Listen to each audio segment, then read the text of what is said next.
Messieurs les membres du jury et aimable assistance, bonjour.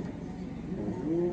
Alors nous avons l'insigne honneur d'être avec vous aujourd'hui dans le cadre de la présentation de mon travail de recherche et réalisé à l'ISFR. Alors mon nom c'est Thébault Bernard Junior Bruno. Le titre de mon travail c'est bien le suivant. Conséquence de l'absence de programme d'éducation à la sexualité sur la précocité sexuelle des adolescents en milieu scolaire. Dans le cadre de cette communication scientifique, je vais d'abord faire une brève présentation du sujet. Ensuite, je passerai en revue les motivations qui alimentent ce travail. Après, je vais présenter les questions et objectifs de recherche pour terminer avec les résultats obtenus. Évidemment, mes chers amis, la précocité sexuelle constitue un phénomène qui touche le quotidien des Haïtiens. Alors, avec la montée de la nouvelle technologie, on peut dire une pluralité de pratiques sexuelles est enregistrée chez les plus jeunes. Alors, dans des travaux antérieurement menés avec l'Université franco-haïtienne du Cap-Haïtien sur le programme d'EVRAS, alors dans une institution scolaire, autour de ce sujet, impact de la pornographie sur le comportement sexuel des jeunes. Alors, nous avons recueilli des données que les adolescents ont l'habitude de pratiquer la masturbation dans l'école, regarder la pornographie et même se caresser dans la salle de classe en l'absence des responsables. Alors ce problème est dû à cause de l'absence de programme d'éducation à la sexualité dans nos institutions scolaires. Cette forme d'éducation, alors qui crée de la peur et de l'inquiétude chez les parents et la plupart des responsables scolaires, est bien déjà expérimentée dans certains pays, alors notamment les pays occidentaux. Je vais citer la France, la Belgique, je prends l'exemple aussi du Canada, alors avec des résultats positifs. Ce vide constaté dans le système éducatif haïtien influence fortement la vie sexuelle de nos adolescents, en ce qu'il les laisse s'impliquer dans des activités sexuelles prématurées. D'ailleurs, nous savons pertinemment, à cette tranche d'âge, l'individu connaît un ensemble de changements d'ordre physiologique, psychologique et social. Et ces changements, notamment le développement du corps, l'apparition de la ménarche pour les filles et du spermage pour les garçons, vont apporter de forts désirs chez les sujets. Alors, ce qui peut les propulser à faire des expériences sexuelles. Alors, si nous voulons croire William Melgosa dans le texte intitulé « Adolescents et leurs parents ». Ici, le programme d'éducation à la sexualité vise à outiller les adolescents à travers un ensemble de formations. Alors, bien sûr, sur des thématiques plurielles comme la puberté, l'amour, la gestion des émotions en contexte amoureux, les relations amoureuses, la contraception, les IST, et relations filles-garçons et autres. Alors, pour pouvoir les rendre plus autonomes, responsables de leur vie, si nous voulons croire Robert 2015, Banska et Landry 2021. Sinon, nous aurons toujours des résultats inespérés de nos adolescents, comme ceux que j'ai observés il y a plus d'une année, dans une visite menée à l'hôpital de Milo, où dans un intervalle de 1 heure, plus d'une trentaine d'adolescentes viennent consulter, soit avec un bébé en main, ou encore un bébé se trouve dans la phase embryonnaire. C'est à partir de cette observation que je me suis dit, comment est-ce que je peux être utile à ces derniers? Comment est-ce que je peux être utile aussi à toute la communauté haïtienne? Alors, aussi à la jeunesse haïtienne, qui sont considérés bien sûr comme l'avenir de la nation.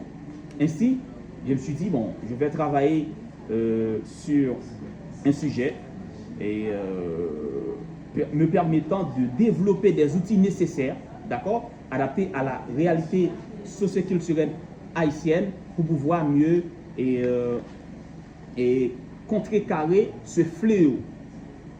Alors, ça rime bien sûr avec mon intérêt personnel pour ce travail. Aussi, cela peut avoir un impact social très important dans la mesure où ça peut réduire la montée des cas de délinquance sexuelle. Alors, lorsque nous parlons des cas de délinquance juvénile, dans la délinquance juvénile, si nous voulons croire Patrick, dans son texte, lorsque nous parlons de délinquance juvénile, ça a rapport avec tout ce qui est délinquance sexuelle, précocité sexuelle, le viol, et harcèlement et autres. Au final, nous avons opté pour ce sujet justement pour apporter une touche nouvelle dans la littérature scientifique haïtienne et en rapport avec la sexualité. Nous constatons la littérature haïtienne en matière de sexualité est très pauvre. Pourquoi? Parce que est très pauvre en fait avec ces genres de sujets.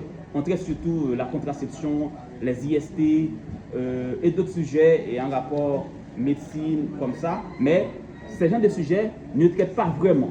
Alors c'est sûr que ce travail pourrait être utile à la littérature scientifique. Alors en ce qui a trait à notre problématique, elle s'anime autour de la question suivante. En quoi l'absence de programme d'éducation à la sexualité influence-t-elle la précocité sexuelle des adolescents en milieu scolaire?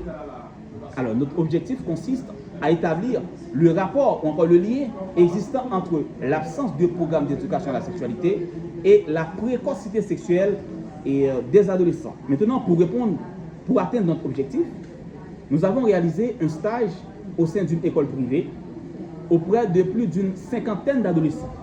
Alors, pour la production des données, nous avons opté pour une méthodologie de nature qualitative. En ce sens, nous avons mobilisé deux outils méthodologiques. Il s'agit d'une grille d'observation qui nous a permis de recueillir des données sur le niveau de connaissance des adolescents sur ce sujet, leur comportement vis-à-vis de ce sujet et aussi leurs stéréotypes. Aussi, nous avons conçu un guide d'entretien. Ce guide nous a facilité dans la compréhension approfondie de certaines données recueillies au cours de l'observation. Maintenant, les résultats du travail montrent que les adolescents qui n'ont pas reçu une éducation sexuelle s'adonnent à des pratiques sexuelles beaucoup plus précoces. Alors, ils sont plus enclins à tisser de liens amoureux en bas âge, à partager une intimité sexuelle, se laisser guider par des influences externes. Alors là, nous voulons parler des contenus sexuellement excitants trouvés sur le net. Nous voulons parler aussi des conseils trouvés auprès des pairs et autres. Alors, cette précocité sexuelle, généralement, modifie la qualité de relation entre parents adolescents. D'autant plus, cette initiation précoce à la chose sexuelle ne va pas impacter seulement la relation de ces adolescents avec son cercle familial, mais aussi avec des cadres dans leur institution scolaire, ce qui peut bien sûr déboucher à des difficultés ou troubles psychologiques plus tard. Prenons le cas de Koïta qui est présenté dans le travail. L'adolescente a eu un premier contact sexuel dès son plus jeune âge clandestinement. Elle a déclaré qu'elle n'a pas reçu une éducation sexuelle ni dans son école, ni dans sa famille. Par ce vide de connaissances et de carences affectives, elle s'est livrée inconsciemment ou encore involontairement dans une telle démarche. Mesdames et chers amis, ce travail de recherche a une importance capitale dans la construction d'une société forte permettant d'avoir des hommes capables de prendre leur destin en main, capables de les définir et aussi d'être autonomes dans leur démarche. Cette étude peut apporter bien sûr sa quote-part en considérant la montée de l'hypersexualisation en Haïti. Toutefois, ce travail n'est pas parfait. Elle a des limites, bien sûr basées sur la taille de l'échantillon et le nombre de temps que nous avons souhaité faire avec les élèves. Déjà, merci pour votre écoute. Je suis prêt pour recevoir les différentes questions suggestions et recommandations. Merci beaucoup. Bien.